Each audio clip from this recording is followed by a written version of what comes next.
Ayan na, Biyernes na naman tayo, mga katoto, no? Parang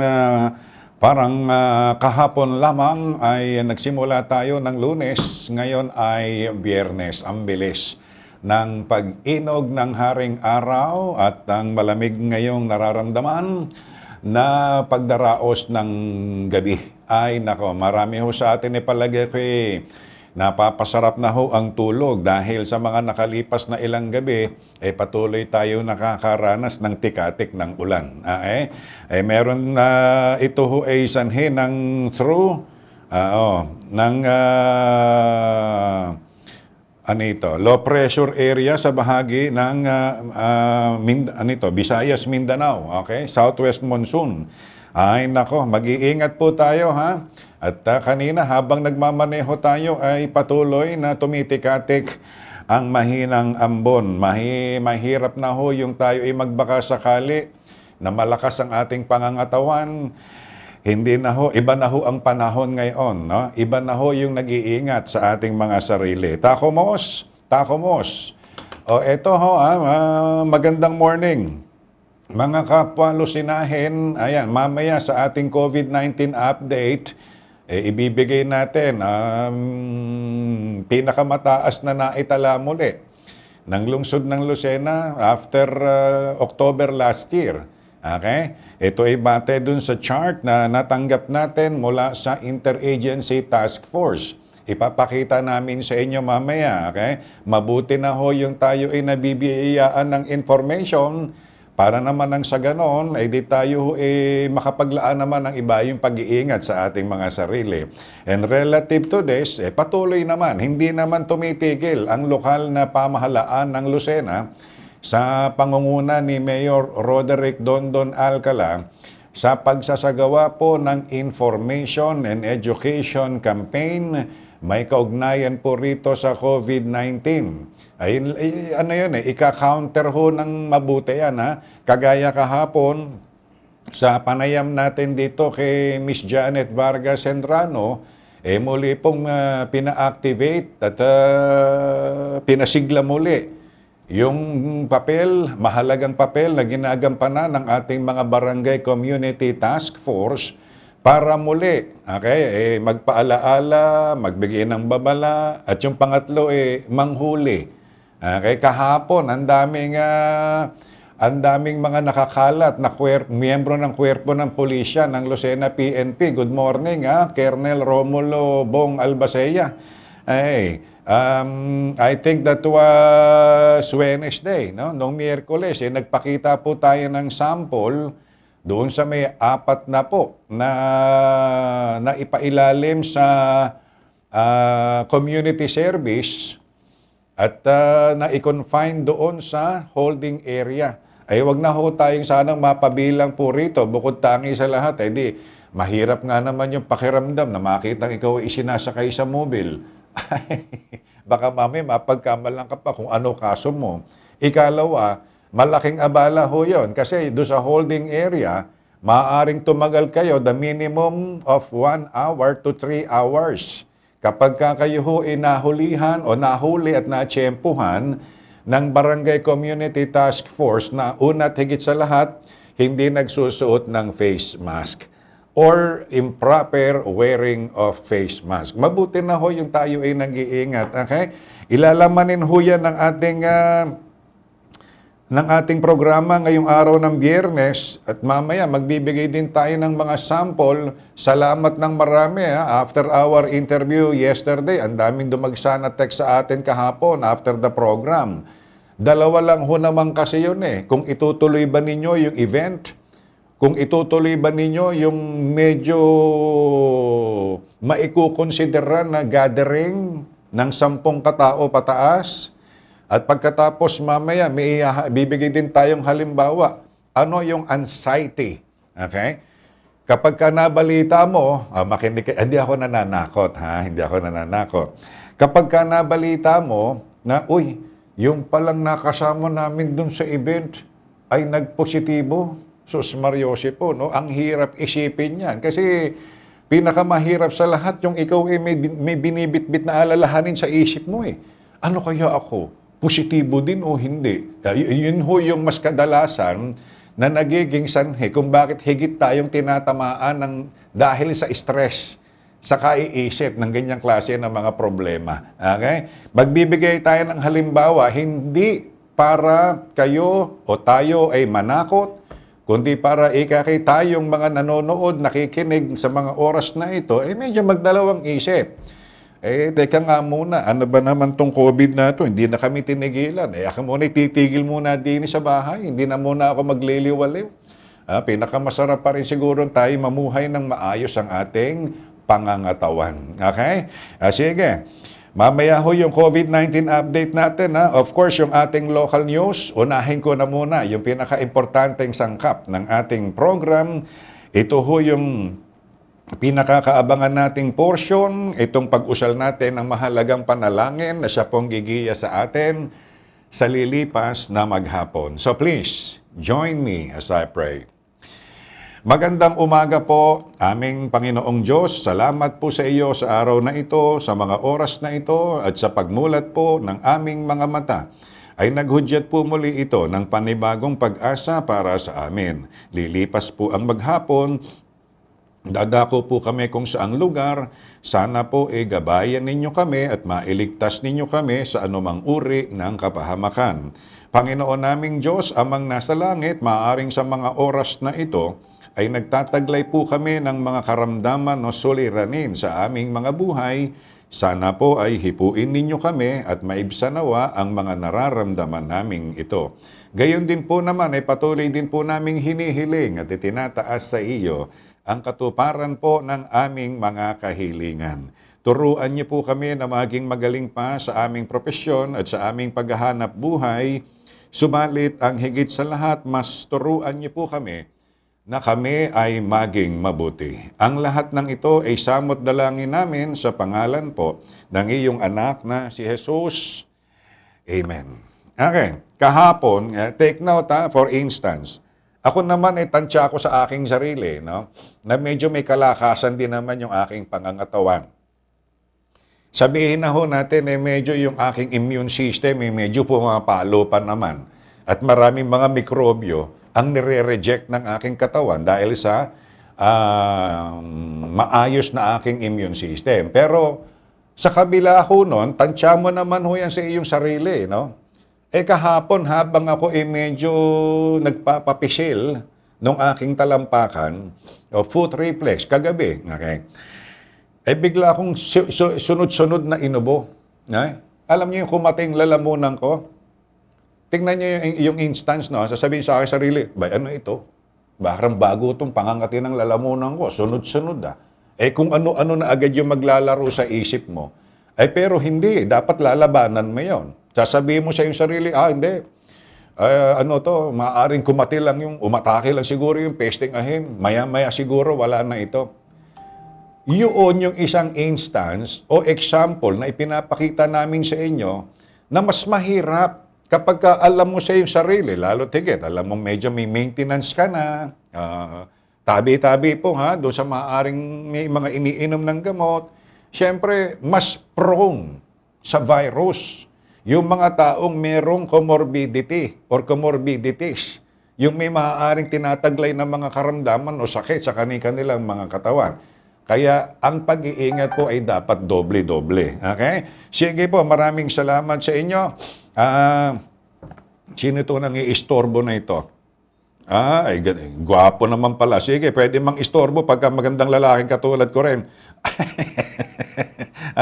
Good morning kay Kuya Bay at saka kay Kuya Radi. Nagmamaneho ng kanilang kotse pa uwi ngayon pagkatapos ng kanilang programa. Mga gwapo ring katulad ko. COVID-19 update muna tayo mga katoto. As you can see in our chart for today, ito ho yung binabanggit namin sa inyo kanina. Kahapon, makinig pong mabuti. Sinusuportahan tayo ng dokumento sa mga oras na ito. Makikita ninyo sa ating chart, lalo tigit yung mga nanonood sa TV at Facebook Live. Pipilitin natin maging audible ito at readable sa mga nakikinig naman sa radyo. Kahapon, minaitala po na panibagong 30. Oh my gulay. 30 new confirmed cases kahapon sa lungsod ng Lucena. Ang masaklap po nito, kung may naitala lamang recoveries, ay sasampo. So, ibig sabihin, kung may naitala tayo na 245 the other day, as of 5 p.m. yesterday, 264 muli ang active confirmed cases sa lungsod ng Lucena. Okay? Yan ho yung latest update, ha? 264 as of 5 p.m. yesterday. Okay? Yan ang dahilan kung bakit medyo binubugbog natin muli ng pagtalakay ang tungkol sa COVID-19. Okay? Sige, dumako naman tayo sa ilang hari ng ating mga pagbabalitang lokal kinalap sa iba't ibang bahagi ng ating lungsod. Paminsan-minsan ay dumadako sa ilang mga balita mula sa iba't ibang bahagi ng lalawigan ng Quezon para higit nating mapalawig ang ating pagkakaloob ng mga balita at impormasyon. Mayor Dondon Alcala nagbigay paalaala sa mga bagong negosyante ng lungsod. Alamin natin ang report mula kay Ronald Lem. Sa kagustuhan na maging maayos ang magiging transaksyon ng bawat nagnanais na maglagak ng kanilang negosyo sa lungsod, nagbigay paalala si Mayor Roderick Dondon Alcala sa mga bagong negosyante sa Lucena. Ang paalalang nabanggit ay patungkol sa ilang mga alituntunin na ipinaiiral para sa mga bagong magnenegosyo dito. Ilan sa mga tagubilin na ito ay ang pagkaroon ng mga empleyadong Lucinahin na kung saan na ayon kay Mayor Dondon Alcala ay batay rin ito sa ipinasang ordinansa sa sangguniang panlungsod. Base sa ordinansa nabanggit, kinakailangan na 80% ng mga empleyado sa isang business establishment ay lehitimong Lucinahin.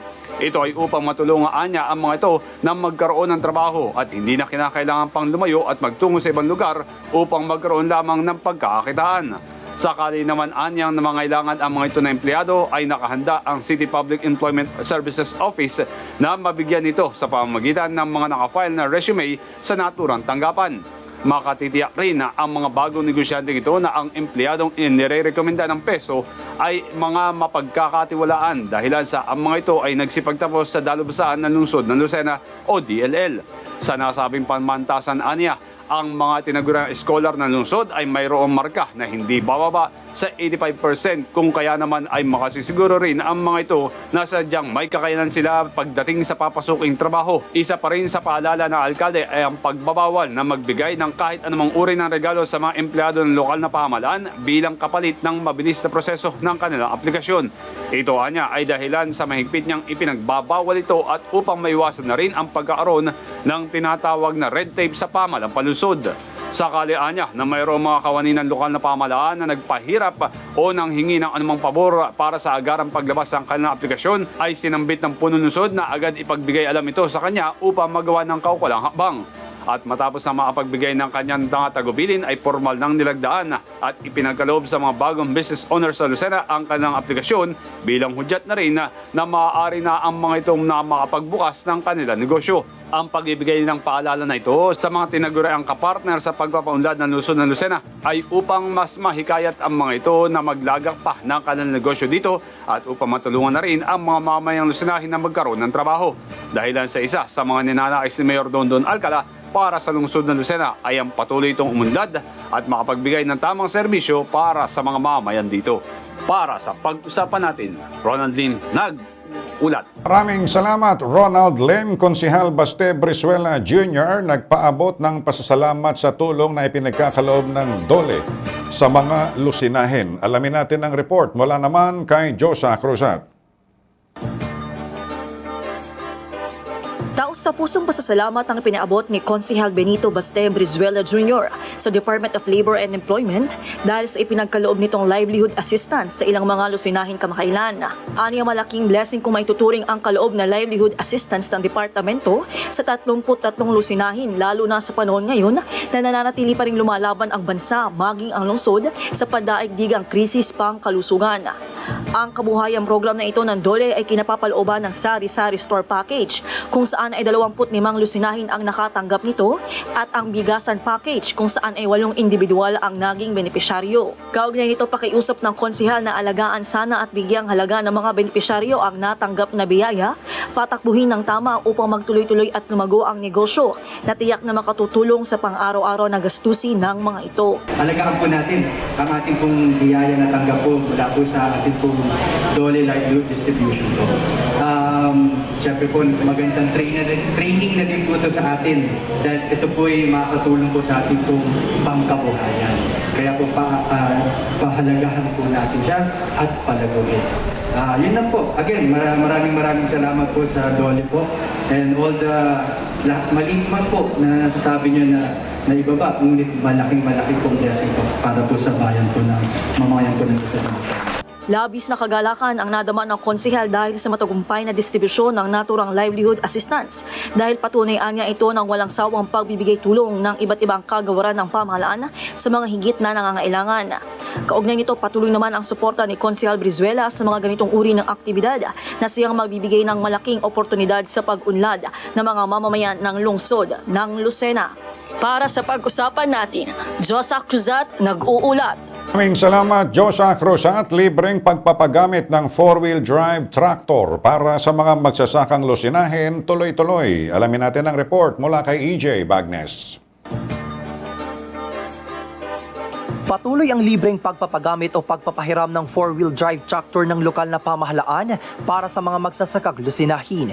Ito ay bilang patuloy na pagtugon ng tanggapan ni Punong Lungsod Roderick Dondon Alcala sa pamagitan ng City Agriculture Office sa pamumuno ni City Agriculturist Officer Melissa Letargo upang maalalayan ang sektor ng agrikultura sa lungsod. Layunin ng programang ito na matulungan ang mga magsasaka pagdating sa paghahanda ng lupang kanilang pagtataniman, gayon din ay magsisilbi rin itong kabawasan sa kanilang gastos upang hindi na kailangan pang rumenta o kumuha sa mga upahan. Sa Facebook page ng Lucena City Fit Center, inilathala dito ang ilang mga alituntunin sa paggamit ng 4-wheel drive tractor tulad ng mga sumusunod. Dapat ang ihiram o gagamit ay lehitimong magsasaka ng lungsod. Kinakailangan din munang bisitahin ng tauhan ng City Agriculture Office ang lugar o lokasyon ng taniman kung saan ito ba ay angkop o maaaring pagserbisyuhan. Bibigyang prioridad din dito ang mga miyembro ng lehitimong samahan ng mga magsasaka ng lungsod na kinilala ng naturang tanggapan. Kinakailangan ding maipagbigay alam sa tanggapan ng petsa ng paghihiraman 5 araw bago ito gamitin. Ang magsasaka na nagnanais humiram ng traktor ay kinakailangan ding mag-fill up ng form na manggagaling sa nabanggit na tanggapan. Para sa iba pang detalye hinggil sa libreng serbisyo sa paghiram ng 4-wheel drive tractor, ay maaaring makipag-ugnayan kay Engelberto Caliwara, Agriculture Technologies o magtungo sa City Agriculture Office, 3rd floor ng Lucena City Government Complex, Barangay Kanlurang, Mayaw. Bukas ito simula alas 8 ng umaga hanggang alas 5 ng hapon, Lunes hanggang Biyernes. Para sa pag-usapan natin, EJ Bagnes, nag-uulat. Maraming salamat, EJ Bagnes. Lucena City Tourism Office nagbigay paalaala sa mga resort owners sa Barangay Talaw-Talaw. Alamin natin ang detalye ng report mula kay Christine Monferro. Muling pinaalalahanan ng Lucena City Tourism Office ang mga resort sa Barangay Talaw-Talaw hinggil sa mga guidelines ng Interagency Task Force sa ilalim ng Modified General Community Quarantine o MGCQ para sa mga operasyon nito. Kamakailan lang ay nagpatawag si Sangguniang Barangay Chairperson Rail Briones ng coordination meeting kasama ang lahat ng miyembro ng Sangguniang Barangay at mga resort owners o mga representante ng mga ito upang ipaalalang muli ang minimum health and safety protocols ngayong pinamamayagan na ng lokal na pamahalaan ang pag-ooperate ng mga resort. Kabilang na rin sa mga dumalo sa nasabing pagpupulong sina Lucena PNP Chief Police Lieutenant Colonel Romulo Bong Albacea, IATF and Lucena Disaster Risk Reduction Management Office Head Janet Hendrano, City Tourism Officer Arwin Flores at mga kawani ng Business Permit and Licensing Office Jonathan Villasante at Reynante Afable. Ang nasabing pagpapatawag ng kapitan ng pagpupulong ay upang masigurado ang kaligtasan ng bawat mamamayan na nagtutungo sa mga resorts lalo na ngayong madalas na dinarayo ng mga taga-ibang bayan o maging ng mga lusinahin ang mga lugar na ito. Samantala, nagbigay pasasalamat naman si Briones sa kooperasyon ng bawat isang dumalo at hinihiling nito na sana ay mapanatili ang kaayusan at patuloy na sumunod ang mga resort owners sa kanilang mga napag-usapan. Inaasahan naman ng bawat isang dumalo na muling babalik sa normal ang buhay ng bawat isa kapag tuluyan ang napuksa ang nakahawang virus na Coronavirus Disease 2019 o COVID-19. Para sa pag-usapan natin, Christine Monferro, nag-uulat. Maraming salamat, Christine Monferro. Sumainyo ang kabuuang detalye ng ilan nating mga pagbabalitang lokal kinalap sa iba't ibang bahagi ng ating lungsod. Paminsan-minsan ay dumadako ng ilang mga pagbabalita sa iba't ibang bahagi ng ating lalawigan ng Quezon para higit nating mapalawig ang pagkakaloob natin ng mga balita at impormasyon. Maraming salamat dito sa ating mga nakatuwang na sina Ronald Lim, Josa Cruzat, EJ Bagnes at Christine Monferro. Okay? Sige. Ayan, kagaya halimbawa, tuloy-tuloy na tayo sa bahagi ng ating mga pagtalakay. Maganda ho yung ginagawa na ito, halimbawa ng Lucena City Tourism Office sa pangunguna nitong si Mr. Arwin Flores. Una tigit sa lahat, yung pakikipag-ugnayan, kasama na siguro dito yung PESO, sa business permit, licensing office, IATF. Since ang Barangay Talaw-Talaw ay dinadayo, dahil ho dun sa shoreline nila, no, na mga beaches nila roon, syempre, mga turista yan, ibig sabihin, no, be it foreign or local tourists, turista yan. Kaya nasa sa ilalim ng pangangasiwa ito ng local, halimbawa ng City Tourism Office. Napakaganda ho ng inisyatibo na ito, una tigit sa lahat, sa pangunguna na rin itong si Kapitan Rail Briones ng Barangay Talaw-Talaw para matiyak na hindi, malimitahan sa madali pong salita. Malimitahan yung bilang nung maaring hindi maiwasang nagsisitungo sa naturang lugar dahil ho dun sa pagtangkilik sa beach, no? Sa dagat. Hindi mo naman pwede kasing alisin yan. Lalo tigit, ang Lucena ay nasa ilalim ng MGCQ. Pero hindi ibig sabihin ito, babaliwalain na yung mga health protocols. Ayan, isa ho yan sa klase na maaring spreader. No? Iba pa yung sinasabi mga super spreader. Pagka sinabi mo mga super spreader, ito na yung binabanggit ng IATF ng mga gatherings. Okay? Yung mga 20 katao pataas, 10 katao pataas, mga spreader na ho ito Maaring, sabi ko nga, magbibigay ako ng example mamaya. May mabalita ka lang na sa kasama mo sa isang event na nagpositibo, ang hirap hong isipin no, sa isang individual. Ano kaya ako? Positive din kaya ako? Ako'y magpapaswab test pala bukas. Ako pala mag-isolate muna. Ako pala magko-quarantine muna. Napakahirap po mga katoto, no? At may mga dumarating sa atin na mga halimbawa ng ganitong klase ng mga binabanggit namin sa inyo na sadyang nakapagbibigay po ng mga mabibigat na alalahanin sa kaisipan ng isang ordinaryong tao na takot din naman pala, no? Marami naman kasi sa atin takot din kahit naman ako takot din ako mahawahan kung sakasakali ng virus ng COVID Kaya hanggat maaari, umiiwas na rin pagkatapos ng trabaho natin, di highball na lang muna tayo, maigi na medyo magkulong ka muna sa kwarto mo, iwas ka sa mingling with other people, Kung hindi rin lang maiiwasan, di sige, mga 2, 10, tama na yon. Pagkatapos yun, uwian na uli. Makakaiwas tayo, mapapangalagaan natin ang ating sarili. And at the same time, makakatulong tayo sa kampanya para hindi tayo maging factor pa sa pagpapakalat ng anumang uri ng sakit. Congratulations dito sa Lucena City Tourism Office. At patuloy ang ginagawang pakikipag-ugnayan sa mga resort owners para kasama na ang local IATF. Para nang sa ganun, matiyak natin na walang lalabag. Lalo tigit dun sa inilabas na atas ng Department of Health na nagbabawal sa anumang uri ng pagsasagawa ng mga malalaking okasyon. Okay? Happy birthday muna bago tayo mag-commercial break. Dito kay Roger at saka kay Robbie Lim. Ang pagbati mula sa kanya mga kapatid, pamangkin at magulang. Ganon na rin. Happy birthday kay future Dr. Dre Dueñas. Nagbe-birthday din pala ngayon. Sige happy birthday and belated happy birthday kay Miss Tintin Galion o mas kilala sa katagang si Miss Pearl Alexandrite. Birthday yata kahapon hindi man lang nagparamdam ito. Wala, sige Babalik tayo second half. Makalipas po lamang ang ilang mga paalala.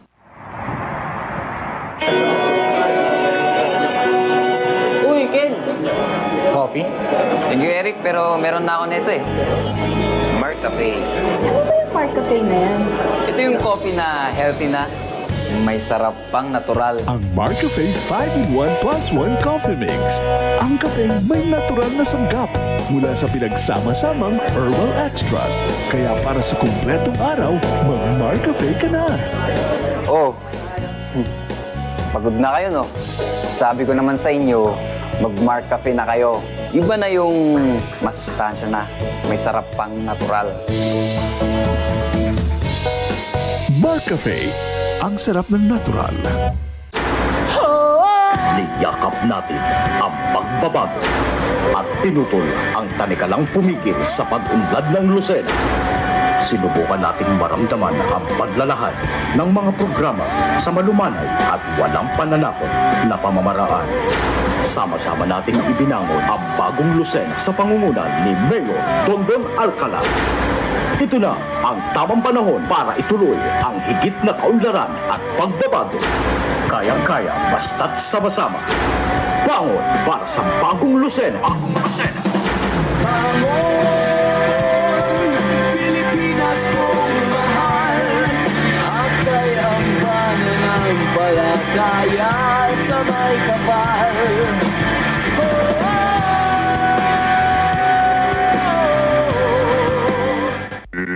Pag-usapan natin host Arnel Avila would like to thank the following: Dr. Sherwin Liego, your skin doctor in Lucena, and SM City Lucena.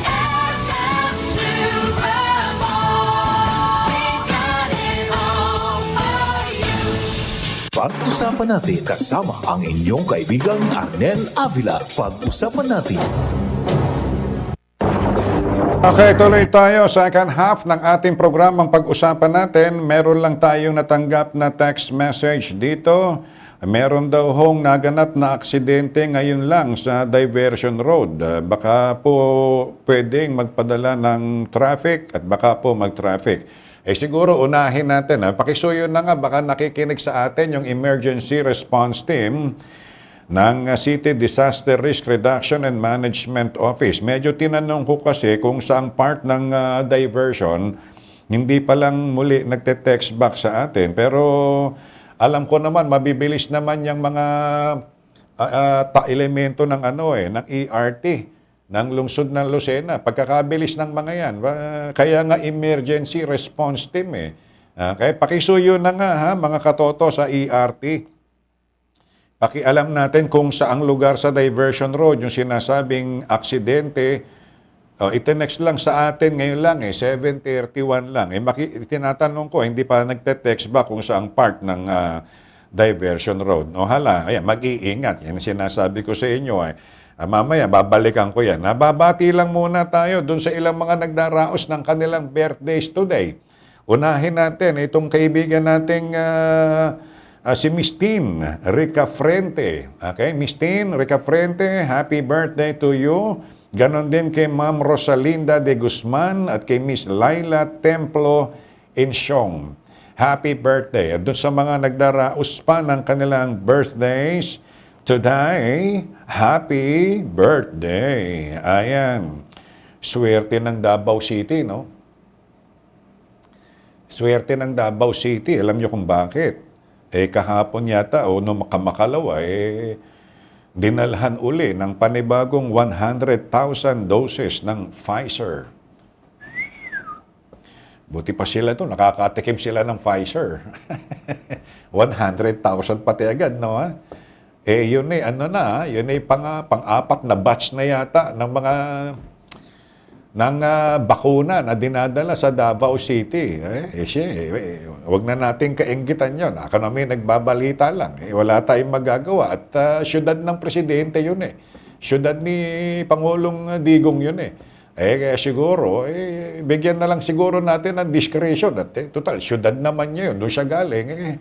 Hindi mo maya-alis yun. Kaya nga lang, hindi beke naman. Usong-usong ay yung mga salitan. Beke naman. Presidente, tatay, mukha naman kami, mabahaginan din naman din sa amin. Medyo kakarampot pa lang po yung nakakarating na mga bakuna din sa amin. Pagkatapos, ayan ang problema. Which is, obviously, ay sa ibinalita natin kanina, hindi may panibago tayong 264 cases. At inamin naman ng Department of Health na nagtataasan naman ng mga kaso ngayon, dito sa outside NCR plus 8. Nako, ibig sabihin noon, bigyan nyo naman din kami din ng bakuna.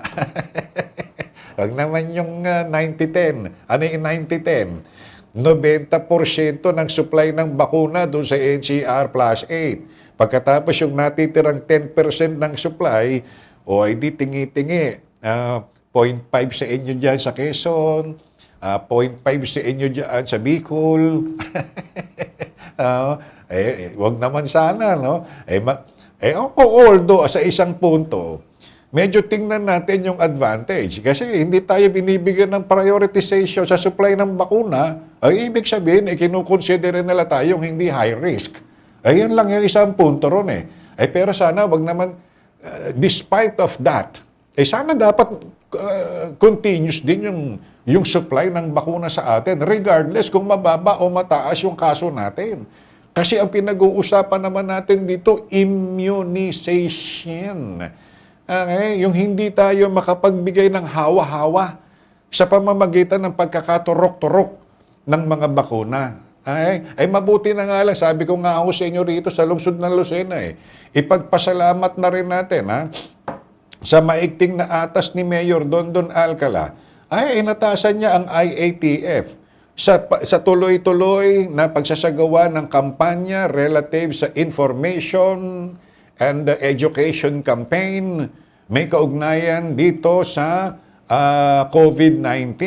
Parang tuloy-tuloy yata itong isinasagawang IEC na ito Information Education Campaign dito sa may bahagi ng Barangay Dalahican Road, no? Maraming mga pangilan-gilan with the observance of health protocols and social distancing, isinasagawa yung IEC or Information Education Campaign na ito ng lokal na pamahalaan. Salamat na rin. Aka na may nagbanggit lang. Nang sabi ko nga lang, yun nga, swerte ang Davao City, nalalaman kasi natin sa balita, binagsakan uli sila doon ng panibago, ibig sabihin, I think that is the fourth batch ng mga bakunang ibinagsak sa Davao City. Social pati, social. Pfizer. Tayo rito, Sinovac, at saka sa Lucena, AstraZeneca. Yun nga lamang, medyo penenen kami. Ilan pa lang yung dumadagsa na bakuna rito sa atin. Nasa sa 12,600 palemeng. Kulang na kulang yun. Samantalang sa yun ang advantage kapag galing sa inyo yung presidente. Huwag na nating yun. Huwag na nating kainggitan niya. Sige. Sana yung presidente, sige, sa susunod naman sana, mag-election ulit, di ba? Ano kaya ang tatakbuhan ni Tatay Digong? Vice President kaya siya? Sa pipiliin niya kung sinong magiging presidenteng i-endorse niya? Malapit na. Tayo ngayon ay June 11. Ipapaalala ko, October 1 to 8 this year, ang filing of the COC. Nako. Good morning nga pala muna. Munti ko nang makalimutan. Dito kay paring Botog, Maynard Marca, at saka rito sa kumpare nating si George Toti Bayugo Valle ng Sariaya. Nung isang araw, I think Wednesday, dinayo ako sa bahay. Wala, no? Sadya, no? Naiiba na sadya ang tema ng kwentuhan. Mga kabats ko sa high school ito Nung kami high school, pabanguhan kami ng perfume at saka ng cologne. Ngayon, ang pinag-uusapan na namin tungkol na sa ointment. Wala na. Kinakailangan tanggapin mo na yung sitwasyon na sa panahong ito, may edad na kami. Okay. Sige, thank you so much, ha, paring Maynard Butog Marca. At saka dito kay paring George Toti Bayugo Valle ng Sariaya. Okay? Wala na ba tayong natitira dito? Ayan, hindi pa nagte-text back uli eh. Sana pakisuyo nga po kami para Kuyang, payat ka ngayon na. Anong secret? Hindi naman. Ano lang, proper diet, tsaka a little bit of exercise, firming your muscles. Mahirap kasing sa edad ho natin magkakain pa ng magkakain. Mainam na yung maayos yung pangangatawan natin at magaan ang kilos natin araw-araw. Ayan, panibagong aksidente, no? Yung pinag-uusapan natin kanina. Wala sadyang maraming mga irresponsableng mga drivers Alam nyo, yung nakakaranas ba kayo magmaneho? Ako kasi normally, kagaya dito sa, sa kahabaan ng yan sa diversion road, nako po, Mariose po, ginagawang racing truck. Mabuti sana, hindi, pati mga truck pati yung mga pangkargamento, yung mga heavy vehicles, heavy equipment, ginagawang ginagawang racing truck ho ito Hindi ho ito karerahan, Kaya pag kami mababalita ka na aksidente, isa lang palagi ang kakatuwiran dyan ng driver, lalo na ng truck. Anong sasabihin ng truck? Bumuslot ho yung preno Okay. Palagi naman yan ang palusot ng mga truck drivers Bumuslot ho yung preno Yun na nga Isip-isipin ho ninyo, sa bigat halimbawa ng kargamento ng isang truck. Ang daming beses kong natsyetsyempohan na along diversion road. Kabibigat ng mga karga kung tumakbo 80-90 km per ora. Ay mabilis ho yun. Bubuslot sadya ang brake nun kapag kapepreno ka dahil sa bigat ng kargada mo. Iyan, alam niyo pagmamaneho kasi pagkamisang ginagamitan din ng isip yan Hindi naman puro lakas lang ng loob ang pagmamaneho May kasamang intelligent factor din ho dapat yan Kaya pagka ikakatwiran lagi nabuslot yung preno, huwag kayo maniwala doon. Kasero yung driver noon. Dahil in the first place, kung responsableng driver yan, hindi mababangga yan. Ganun lang kasimple yun Diba? Lalo na, nasa ibang lugar ka, hindi mo kabisado yung terrain, hindi mo kabisado yung kalsada, hindi mo alam kung saan merong potholes, hindi mo alam kung saan merong hukay, kakaskas ka ng takbo. Okay? Last second effort, hindi mo na kayang bawiin yung manibela mo pag may bumulaga sa iyong mga warning device. Wala na, tapos ka na. Pagka ikaw ay nasa sa ibang lugar, namnamin mo muna. Alam nyo, ang mga driver naman kasi may mga ano tawag mo doon? May mga instinct yan at saka may mga karamihan sa drivers, may photographic memory ho yan Yung isang daan niya, papunta doon sa bagong dinaanan niya, alam niya, oops, may hinuhukay pala rito. Unang daan ko, maigit aking nakita. Pagbalik nun, alam na niya yung iiwasan niya. Marami dun sa ibang drivers, first time na babagtas sa isang kalsadang hindi kabisado, paspasan takbo. Di ba? Pag na-aksidente, ikakatwiran, bumuslo yung preno. Mabuti nga sana kung ma-aksidente, sila lang. Papaano naman halimbawa yung walang kamuang-muang doon sa lugar, ma-aksidente, madadamay. Kanina ngang umaga, sample, may bumubuntot sa aking kotse, tumututok ng gusto sabi ko, sige, nakamuna ka na. Hindi ko alam kung bakit ka nagmamadali. Hindi ko alam kung baka tain-tain na yata ito. Sus Mariosep, may mga ganyang klase ng drivers Okay? Mabuti na ho, yung pamisan-misan tayo ho nagpapaalaala. Ang hirap kasi sa aksidente. Perwisyo ho ng U-turn. Doon sa U-turn. Saang U-turn po ito kaya? Sa may Grand Terminal o doon sa may Iam River or Iam Bridge sa diversion. Dalawa kasi ang U-turn na yan O meron din doon sa may Queen Margaret Hotel. May mga U-turn slot po yan alam nyo kasi ako iba yung paniniwala natin bilang isang driver din Okay? Shout out for Mario and Helen from Barangay 10 watching your program. Good morning po. Magandang umaga din po sa inyo dyan sa Barangay 10. Good morning, Ma'am Rosalinda de Guzman, Brother Arnel, TY po sa inyong pagbati. Keep safe and healthy. God bless us. Paring Oneong, retired General Vic Panganiban, God bless mga Lusinahen, obedience. Obedience is our response. Good morning. Thank you. Miss Janice de Ramos Cañeda ng Candelaria, Quezon. Miss Ellen Baltasar, Maria Teresa de Rosas, Miss Lilibet Azores, thank you. Brother Elmar at Bubbles Reyes ng Bubbles Crispy Pata.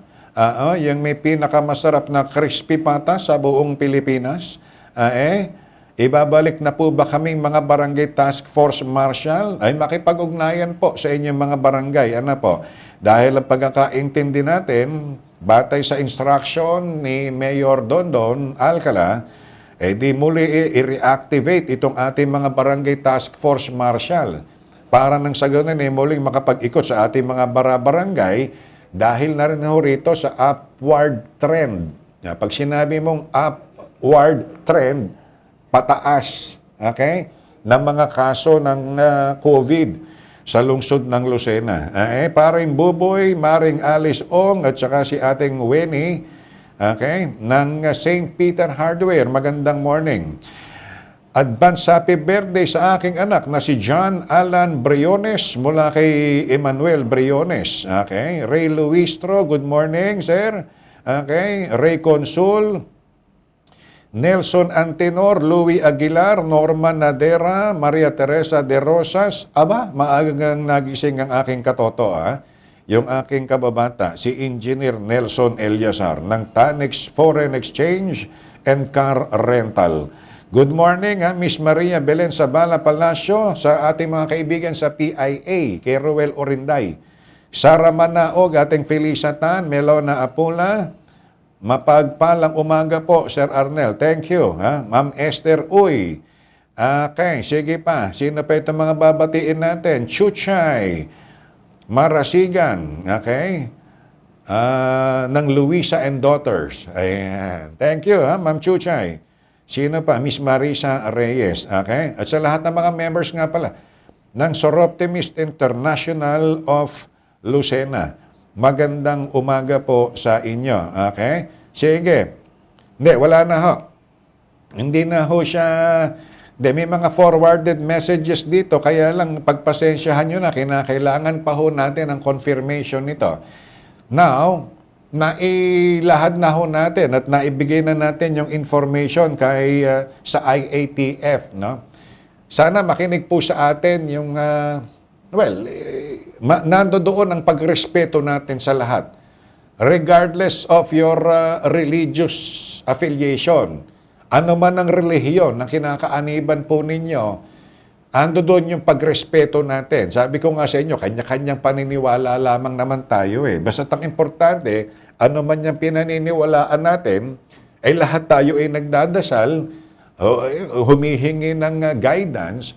Pero mabuti na ho yung tayo magpalaala, dahil medyo re-recorrida ho ang IATF doon sa mga religious gatherings. Okay? Baka naman from among ourselves, tawagan na rin siguro natin ng pansin yung mga namumuno ng iba't ibang mga relihiyon.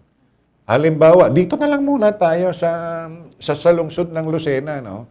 Baka ho kasi maaaring nakakaligtaan natin dahil siguro sa matagal na panahon, nasa ilalim na tayo ng MGCQ, medyo mataas-taas kasi yung percentage, okay, na ini-allowed o pinapahintulutan para makadalo sa mga gatherings. Kaya lang, lately, hindi ho naman pwedeng hindi tatalima ang local government unit. Lalo pa nga, halimbawa, at naglabas ng kalatas ang Department of Health na nagbabawal sa mga gatherings and parties. Okay? At inirekomenda sa mga LGUs na sampahan ng kaukulang kaso ang mga lalabag dito. Sa part ng isang local government unit, halimbawa sa lungsod ng Lucena, hindi pwedeng hindi aakto. Hindi pwedeng hindi gagawa ng paraan.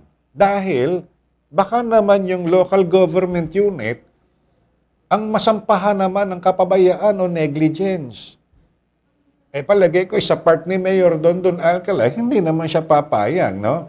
Na siya yung mapadalhan ng show cause order, halimbawa ng DILG or ng National Task Force. Baka mamaya kasi may makarating, alam nyo na, malapit na naman tayo sa political season. Malapit na naman tayo sa political season. Alam nyo, pagka minsan may mga tao na dahil hindi makalaban ng parehas at walang ihaharap sa mga mamamayan, sisiraan na lang yung kanyang kalaban. Kukuha ng picture din, kukuha ng picture doon, ipadadala sa National Task Force, isusumbong, o dito po sa Lucena yan. Ang mayor namin dito, walang ginagawa, pinababayaan ang mga tao magkumpul-kumpul. Hindi naman papayag si Mayor Dondon yan. Diba? Kaya ngayon, ibabalik natin yung panawagan. Salamat doon sa mga nagpakita ng interes kahapon at nagsasabi na i-reschedule na lang nila yung kanilang event matapos yung ginawang panayam natin kahapon kay kay Miss Janet Vargas Henrano. Sana lahat ng kaisipan natin ganyan.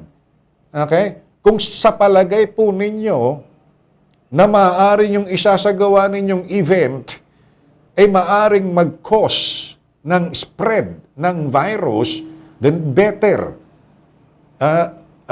postpone it or reschedule it until such time na medyo nagpapakita naman ng downward trend ang mga cases natin sa Lucena, no? Kasi the reason why kung bakit nire-reactivate uli ngayon ang mga barangay marshals, dahil nga nasa upward trend uli ang Lucena Yung ipinakita nating update kanina na 264 active confirmed cases, pinakamataas po muli ito. Take note, wag nating baliwalain. Pinakamataas po muli ito na figure simula nung maitala natin yung 279 last October of last year. O eto, nasa 264 tayo. Anong gagawin ho natin dito? Magpepetik-petik ho tayo? Hindi po pwede. Sabi ko nga ho sa inyo, maraming mga nagpapakitang gilas ngayon na mga politikong nagpaparamdam lang kapag malapit na eleksyon. Marami ang, nagpapapansin lang kapag alam nilang kinakailangan makita at maramdaman yung kanilang presensya. May mga politiko na dahil wala namang ihaharap sa tao o doon sa hihingan nila ng boto, ang gagawin ng mga yan, sisiraan na lang yung maaaring kalaban nilang kandidato. Kaya sabi ko sa inyo, teka naman muna. Ano yung naririnig kong tunog dyan? Sa atin ba yun? May pumapasok sa aking kabilang tenga nadidistract ako Saan ba nanggagaling yung tunog na yun? Sa labas yata di bale. Pakicheck muna, tapos puntahan nyo na, pakisuyo na, no? Nadidistract ako. Nawawala ako sa discussion. Sino ba yun? Okay. Sa atin ba yan? Nasa na tuloy ako. Ayan. Hindi naman yon. Hindi naman papayag siyempre ang local government unit through Mayor Dondon. Okay? So sana paalala, ito po isilbing paalala lang. Baka naman may mga assemblies tayo na gagawin. Wag naman sanang magbunsod pa ito para sa hindi pagkakaunawaan. Okay? Baka kasi mamaya, hintayin pa nating sasawayin po tayo. Sasama lang ang loob ninyo. Baka naman pwedeng out of our own. Sa atin na lang. Alam niyo merong magaganap na assembly kung teka muna, tayo ay 50 rito. tayo na may makiisa rin sa ILGU, bawasan natin ng 25. Tayo na muna ng 25. I-reschedule natin yung another 25. At least, sa ganong pamamaraan, nakakasunod tayo sa protocols. Okay? Mahirap yan. Baka mamaya kasi makuhaan ng picture yan maisumbong pa. Kaganda-ganda ng tinatahak na programa natin sa lungsod ng Lucena. Baka mapolitika lang po tayo. Iba ang sitwasyon noon. Last year. Sige nga. May ilang minuto pa akong natitira. Recall nga tayo. Nung kasagsagan ng ECQ sa lungsod ng Lucena, sinong nakikita ninyo mga politikong umiikot sa mga barabarangay ninyo?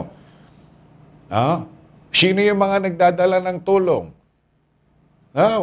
Wala kayong maramdaman Hindi mo makutap-tapan para magsagawa at magbigay ng inisyatibong magkaloob ng tulong. Ngayon, malapit na eleksyon. Ang dami na namang pumapapel ngayon. Akala mo'y pagkakagaling-galing. Akala mo'y mula sa puso. Hindi. Huwag kayo maniniwala sa ganyang klase ng mga politiko. Halatang halata mo na sinasamantala lang yung kahinaan ng iba para lokohin lang tayo. Magkakaalaman naman tayo sa mga susunod na mga araw mabuti na ho yung kahit papaano. Sa maliit na nakakayanan ng ating palatuntunan, hindi tayo makapagbahagi ng ganitong klase ng mga discussion para medyo kahit papaano uugit sa ating isip. Oops, siya nga pala, wala namang mawawala sa atin. Bawas-bawasan nga natin yung ganitong klase ng gatherings. O kung hindi man maiwasan, bawas-bawasan natin yung bilang ng mga attendees para din naman sa atin ito. Okay? Nako, paano gayan? Lilipas ang 2 araw, Sabado at Linggo. 2 araw ko na naman kayong hindi makakanaig sa Himpapawid. Mami-miss ko ho kayo. Sana'y kahit papaano mamiss nyo rin ako. Ito po ang inyong gwapong kaibigan na si Arnel Avila. Again, always remember that every day may not be good, but there is always something good in every day. Pray, hope, and don't worry. Be a blessing to everyone. Good morning. Pagpalainawa tayo ng ating poong may kapal.